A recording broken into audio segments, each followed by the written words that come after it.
আৰু এটা কুৱেশ্যন চাম এই কুৱেশ্যনটো 2017 আহি গৈছে এক্সামত কুৱেশ্যনটো হ'ল কি যে 6 সেন্টিমিটাৰ বাহু বিশিষ্ট বৰ্গ এটাৰ বাহুকেইটাক স্পৰ্শ কৰাকৈ আঁকিব পৰা বৃত্তটোৰ কালি হ'ব কালি কিমান হ'ব এতিয়া অপশ্যন দিয়া আছে ইয়াৰ পৰা কাৰেক্ট এনসাৰটো বিচাৰি উলিয়াব লাগে বাহু দিয়া আছে আমাক কিমান 6 সেন্টিমিটাৰ এটা আমি বৰ্গ আঁকি লৈছোঁ আৰু এই বৰ্গটোক স্পৰ্শ কৰাকৈ এটা বৃত্ত আঁকি লৈছোঁ এই বাহু কিমান দিয়া আছে 6 সেন্টিমিটাৰ এটাও 6 সেন্টিমিটাৰ হ'ব ইও 6 সেন্টিমিটাৰ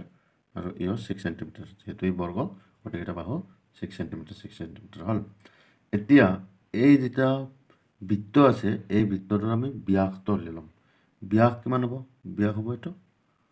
এটো হৈ যাব 6 সেন্টিমিটাৰ এটো কেন্দ্ৰ তেতিয়াহ'লে ব্যাসাৰ্ধ কিমান হ'ব ব্যাসাৰ্ধ এৰ পৰা এইখিনি তেতিয়াহ'লে এটো যদি 6 হয় এইখিনি হৈ যাব 3 সেন্টিমিটাৰ মানে আমি পালো r = 3 সেন্টিমিটাৰ আৰু আমাক লাগে কি কালি জানো কি পাই r স্কয়াৰ তেতিয়াহ'লে পাই মানে হ'ল